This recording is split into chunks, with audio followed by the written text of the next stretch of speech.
ठाण्यामध्ये ठाणे महानगरपालिका परिसरामध्ये एक जोरदार चर्चा चालू आहे. 2300 कोटी रुपयाचं एक टेंडर निघतंय. कचरा उचलणे व वाहतूक करणे आणि असेच काहीतरी वेगवेगळी नावं दिली आहेत त्याला. बेसिक कचरा उचलणे. मला प्रश्न एवढा आहे, 2300 कोटी रुपयाचं टेंडर काढा, टाकणार कुठे ते सांगा. आम्ही बोंबलतोय डम्पिंग ग्राउंड कुठे, डम्पिंग ग्राउंड कुठे, डम्पिंग ग्राउंड कुठे. अरे या महापालिकेला साधं डम्पिंग ग्राउंड स्वतःचं करता नाही आलं. अरे आता प्रधानमंत्री सांगतात तुमच्या घरात शौचालय हवं. कशासाठी हवं?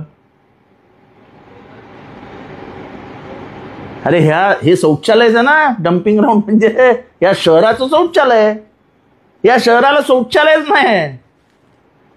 या शहराचा कचरा टाकतात कुठे? महापालिका आयुक्तांनी पत्रकार परिषद घेऊन सांगावीत की तुम्ही टाकता कुठे कचरा. कधी ह्याच्या शेतात टाक, कधी त्याच्या शेतात टाक. आणि मग गरजवंत आमच्यासारखे असतात, मग ते सांगतात साहेब ही जमीन घ्या, माझा मित्राची टाका तिथे.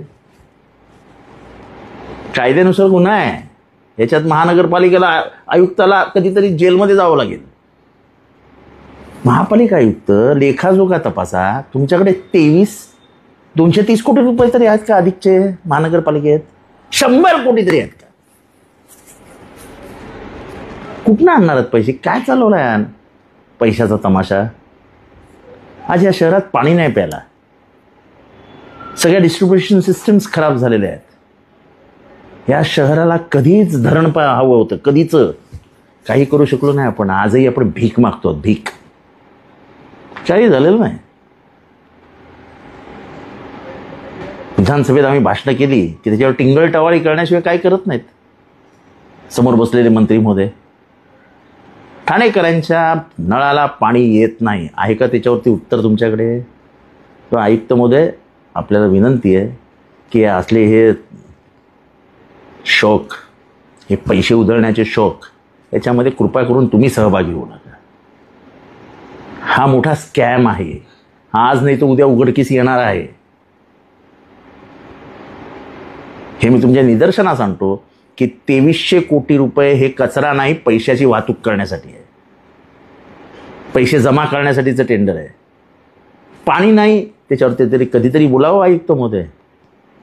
आमच्या आया बहिणी रडतायत. आज तुम्ही सर्व सत्ताधीश आहात, तर तुमच्याकडनं अपेक्षा करणं चुकीचं आहे असं मला वाटत नाही. तुम्ही शिस्तप्रिय, कर्तव्यदक्ष म्हणून तुमची ओळख आहे, ती खराब होऊ देऊ नका. अजून खूप पुढे आयुष्य आहे.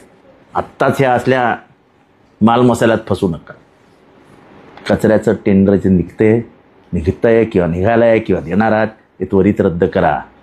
ठाणे महानगरपालिकेच्या करदात्यांचे पैसे रस्ते झाडाला उगवत नाहीत. आम्हाला पाणीही हवं आहे आणि आम्हाला डम्पिंग ग्राउंडही हवं आहे.